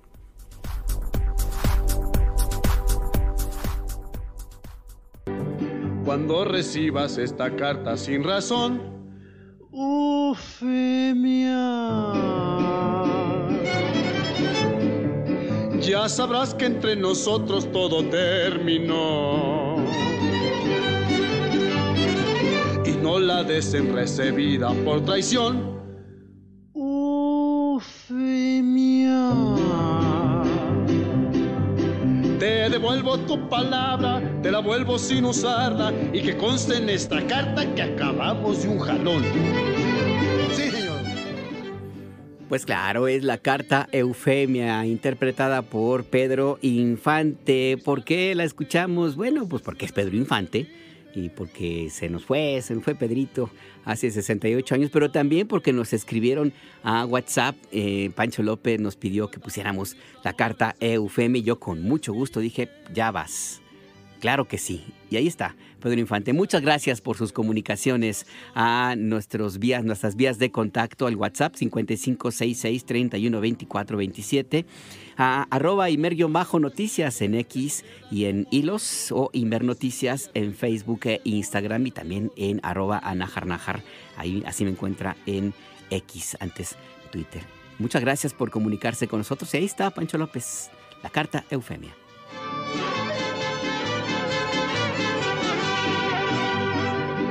Y repito, cuando recibas esta carta sin razón, Eufemia,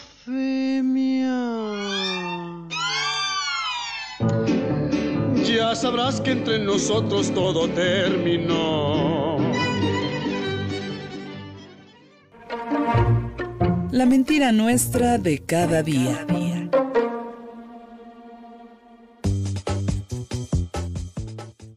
Es falsa ahora sí que mentira, como dice el detector, lo que dice hoy Reforma, de que ahora estamos cediendo a lo que dice Estados Unidos. Mentira. O lo que dice Milenio hoy, se niegan Tamaulipas, Chihuahua y Coahuila a entregar agua a Estados Unidos. Hay un tratado de 1944 donde Estados Unidos da agua y México da agua. México en los últimos años no ha dado la cantidad de agua del tratado porque ha habido sequía, pues porque sencillamente no hay agua. Entonces lo que se está viendo es cuánta agua se podría entregar sin afectar a los productores mexicanos y que podamos ir cumpliendo con lo que nos corresponde el tratado de 1944. Se está en diálogo con el gobernador de Tamaulipas, con el gobernador de Coahuila y con la gobernadora de Chihuahua, para que pues, sea un acuerdo conjunto para poder ver cuánta agua realmente se puede entregar a partir de lo que debe México de agua sin afectar a los productores mexicanos. La mentira nuestra de cada día la protagoniza en el diario Reforma, que en su edición del día de hoy ha publicado: ceden a Trump, exprimen presa. Y dice el periódico Reforma que se extrae más agua de una presa que está agonizando allá en Chihuahua, y pues con esto pues señala pues que el gobierno de México va a entregar el agua que dice el periódico Reforma le pertenece a los agricultores de Ciudad Acuña, lo cual, como escuchamos, pues es falso, no es verdad lo que publica el periódico Reforma, como dijo la presidenta Claudia Sheinbaum, y también se refirió a otro que participó en la mentira nuestra de cada día, el diario Milenio, que publica hoy en su edición de este martes: se niegan Tamaulipas, Chihuahua y Coahuila a entregar agua a Estados Unidos, lo cual es falso, según dijo la presidenta Claudia Sheinbaum en la mañanera de El Pueblo de este martes. La presidenta rechazó también, como le digo, la nota de Milenio, en el sentido de que pues hay oposición. Dijo la presidenta Sheinbaum pues que no, que hay diálogo, que se está apenas iniciando las pláticas con los gobiernos locales de la frontera norte para definir cómo se va a responder al planteamiento que hace Estados Unidos y la amenaza de Donald Trump, en el sentido de que va a suspender el envío del agua del río Colorado, que forma parte del acuerdo entre aguas internacionales entre México y Estados Unidos, firmado en 1944, y donde México reconoce, lo acabamos de escuchar, pues que no ha podido cumplir con la cuota que le corresponde la entrega de agua cada 5 años, según este tratado, pues porque no hay agua.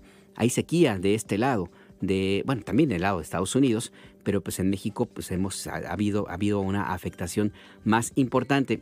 Hay razones, las que usted quiera, y una de ellas es que en los cultivos del lado mexicano no están tan tecnificados como puede ocurrir, como de hecho ocurre en Estados Unidos, donde utilizan otro tipo de tecnología que permite ahorrar agua que México no se ha aplicado, y esto no es culpa pues más que de la decisión de gobiernos anteriores a 2018 de no fomentar eso, y también de la falta de recursos en algunos casos para contratar este tipo de sistema de riego. Ahí está la realidad.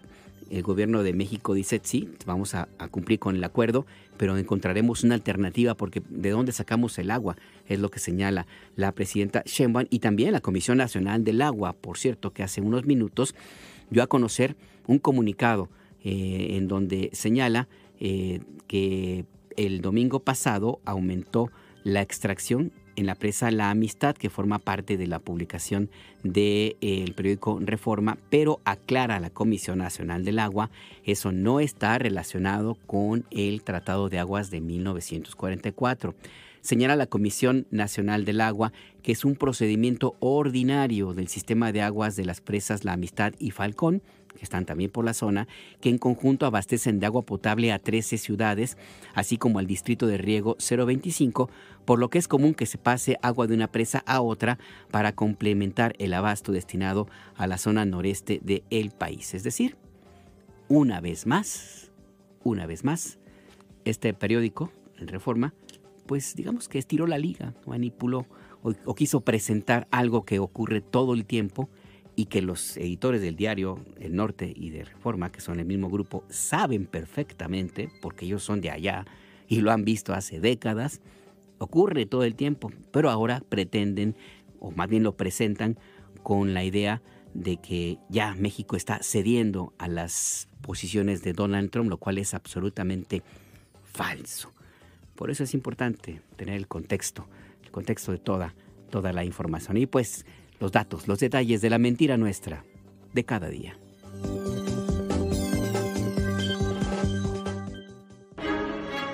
Punto y aparte.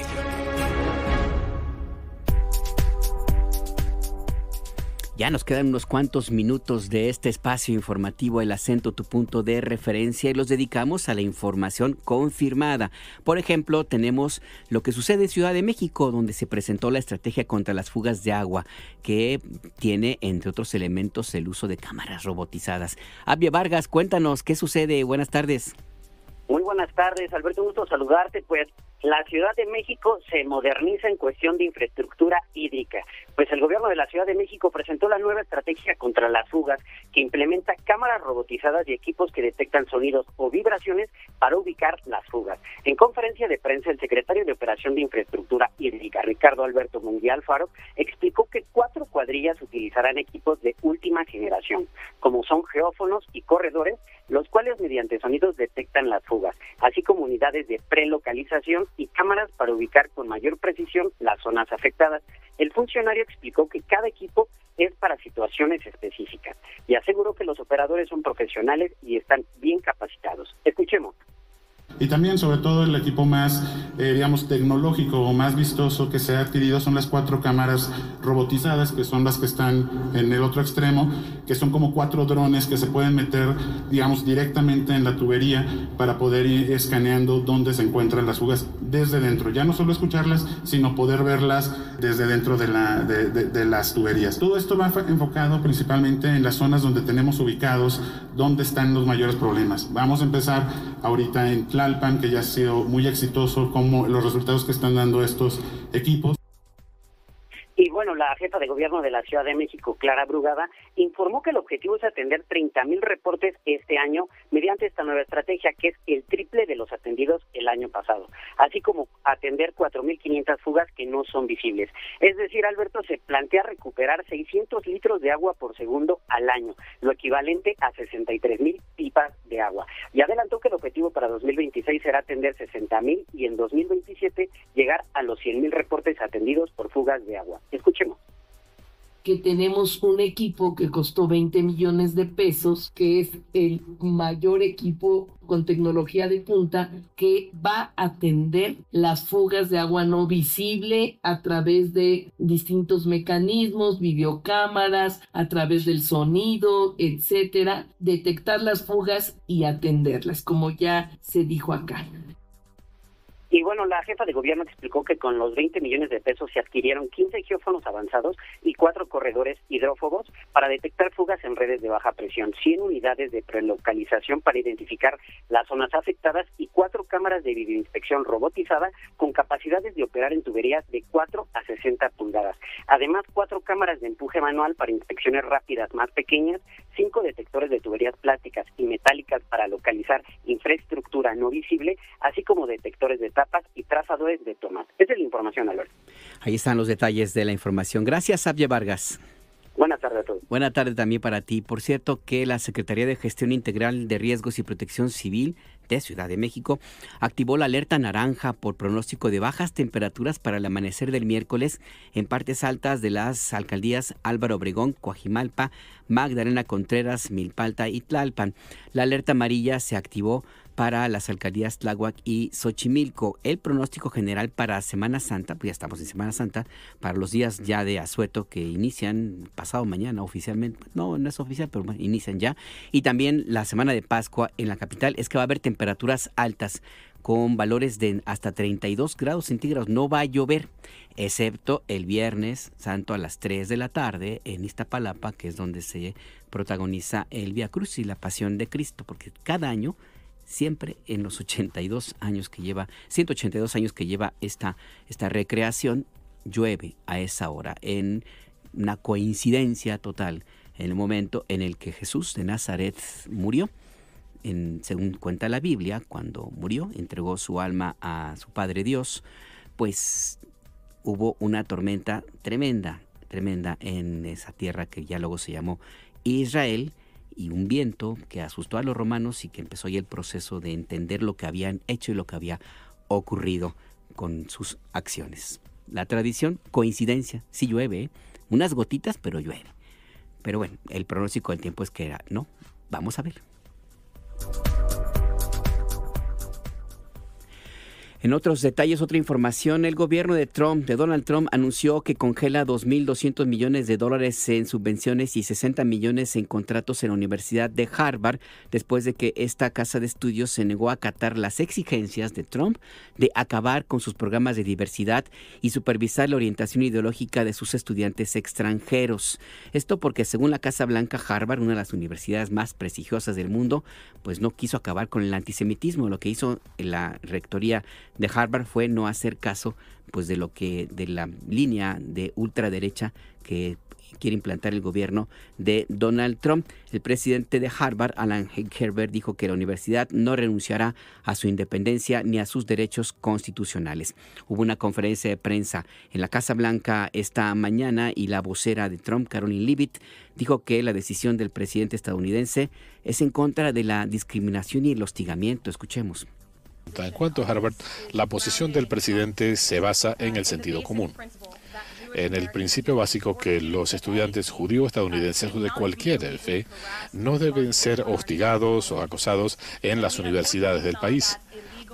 Lamentablemente hemos visto esta discriminación ilegal en la Universidad de Harvard. Hay incontables ejemplos para demostrarlo, especialmente con la confesión de Claudine Gay, expresidenta de Harvard, quien dijo que el hostigamiento dependía del contexto. El presidente dejó en claro que no va a tolerar el hostigamiento o el antisemitismo en violación de leyes federales. El presidente dejó en claro a Harvard que deben cumplir con las leyes federales, no deben seguir rompiendo el título 6, que indica que ningún estudiante debe ser hostigado. Lamentablemente, Harvard no tomó esto en serio. Todo lo que está pidiendo el presidente es que no quebranten las leyes federales y pueden recibir los fondos. El presidente también plantea más de $2.000 millones para Harvard cuando ellos tienen un fondo de más de $50.000 millones. ¿Por qué tienen los contribuyentes que subsidiar a una universidad que ya es millonaria, especialmente a la luz de estos actos de antisemitismo? Ahí pues lo que señala la vocera de Donald Trump, quien por otra parte informó que el presidente de Estados Unidos está abierto a llegar a un acuerdo comercial con China, pero el gobierno de ese país debe dar el primer paso. La señora jueces Caballero García y Coronado Salazar imponer las siguientes penas.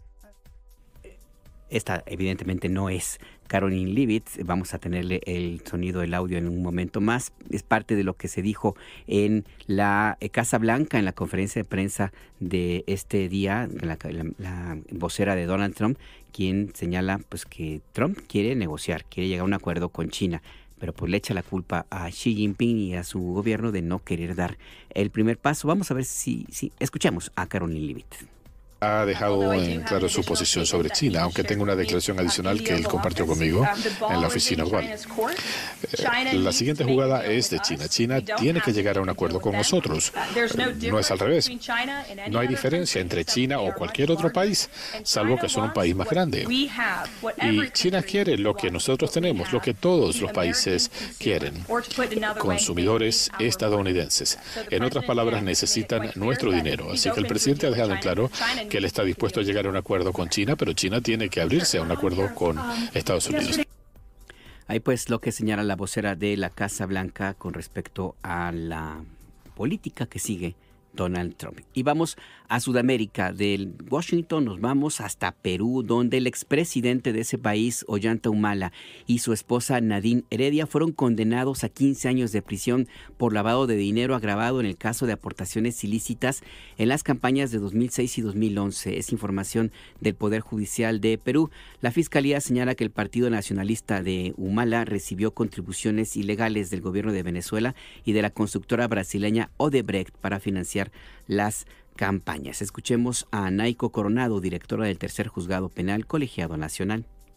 la señora jueces Caballero García y Coronado Salazar, imponer las siguientes penas. Al señor Ollanta o Moisés Humalatazo, la pena de 15 años de pena privativa de libertad efectiva, la misma que debe ser ejecutada de manera provisional de conformidad al artículo 402.2 del Código Procesal Penal. Condena en la que deberá considerarse para su cómputo el periodo de tiempo que fue privado de su libertad ocurrida desde el 14 de abril de 2017 hasta el 30 de enero del 2018, 8 meses y 16 días, debiendo ser cumplida en establecimiento penitenciario que el INPE designe, debiendo, asimismo, teniendo en cuenta su presentación a la audiencia el día de la fecha, debe retomarse el cómputo de privación respectiva, el cual vencerá el 28 de julio de 2039, disponiéndose la inmediata ejecución del mandato judicial por parte de la Policía Judicial.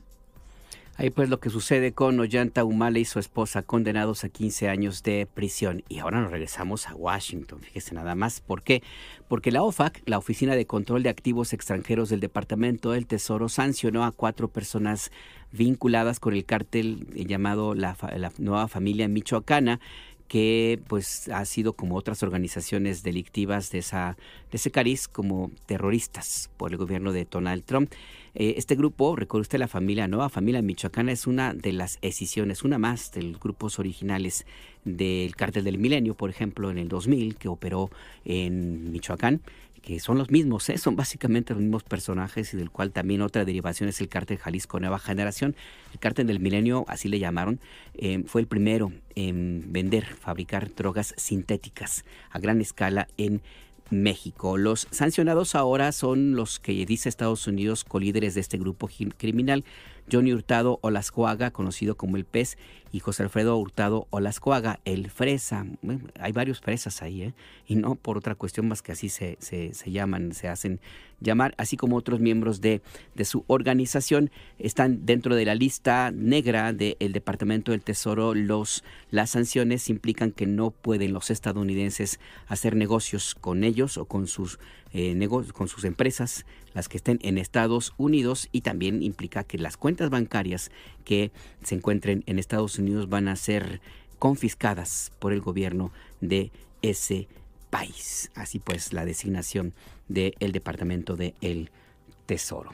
Y mire, en estos minutos que nos quedan de El Acento, tu punto de referencia, pues sí, es el día en que murió Pedro Infante, hoy hace 68 años.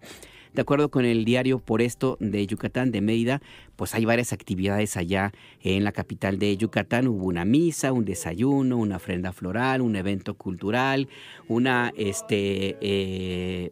una carreta de 5 kilómetros, una carrera más bien.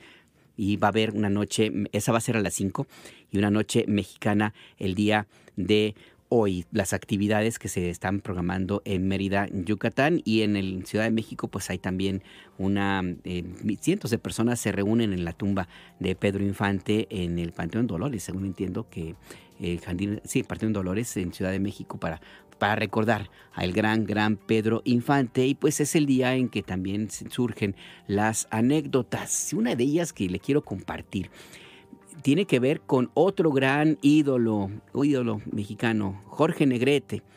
Fue coetáneo de Pedro Infante junto con Pedro Vargas y otros. Bueno, resulta que Jorge Negrete y Pedro Infante pues no querían cantar juntos, no querían reunirse, y a pesar de que la gente pues en ese entonces pues decía que tenían que juntarse los dos máximos ídolos de la música mexicana. Según contó en algún momento Carlos Monsiváis, fue necesario porque había un proyecto de hacer una película que finalmente se llevó a cabo, que se llamó Dos tipos de cuidado. Ninguno de los dos quería.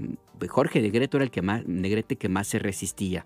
Bueno, pues el presidente Miguel Alemán los tuvo que llamar a su despacho y decirles suavemente, a los modos de los presidentes priistas de esa época, casi como ordenarles pues que la gente, el pueblo los pedía. Y fue de esa manera entonces que Pedro Infante y Jorge Negrete accedieron, dijeron que estaba bien y filmaron esa película muy, muy divertida. Si usted la ha visto, se la recomiendo. Si no la ha visto, si la ha visto, pues vuélvala a ver. Yo ya van como unas 20 veces que la veo. Donde Pedro Infante y Jorge Negrete es la única vez en que se encuentran juntos. Y fue por una intermediación del entonces presidente Miguel Alemán, que tuvo que decirles, oigan, pues la gente quiere que ustedes estén juntos. A ese nivel llegan las historias, y las que usted quiera. Está la historia de cómo llegaba Pedro Infante en su motocicleta, hacía 6-7 horas de ejercicio. Él tenía diabetes y se cuidaba al extremo, tenía una condición física increíble, comía muchísimo, le encantaba sentarse a comer con todos los miembros de los que estaban en su casa, su familia, las y los empleados domésticos, el jardinero, el mecánico y todos comían. Y él repartía las tortillas. Había unas grandes comilonas todos los días en la casa de Pedro Infante, que por cierto, pues tenía en las películas, aparecía así muchas veces bebiendo, sobre todo tequila, y resulta que él no tomaba ni una gota de alcohol. Ni una gota, sobre todo pues porque él tenía su condición de diabetes y se cuidaba mucho. Y otra historia que se cuenta es esa escena cuando muere su hijo en la película de Nosotros los Pobres, en la carpintería, que en realidad era un muñeco que se quemó, y es una escena muy dramática. Bueno, Pedro Infante se metió tanto en el papel que cuando terminó la grabación y hicieron corte de la escena, no podía dejar de llorar.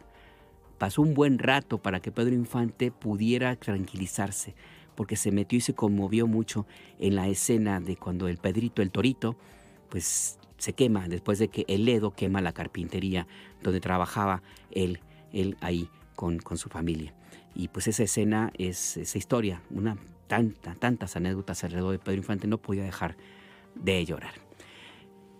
Ya nos vamos a despedir con ese otro dueto histórico, Pedro Vargas y Pedro Infante en Cuidado con esa película sí fue también de Dolor se canta, donde participó Pedro Infante y Pedro Vargas con esta interpretación de La Negra Noche. Nos despedimos, gracias por acompañarnos esta tarde, y recuerde usted, Pepe el Toro es inocente. Como una estrella brotaste tú. Ven, ilumina la árida senda por donde vaga loca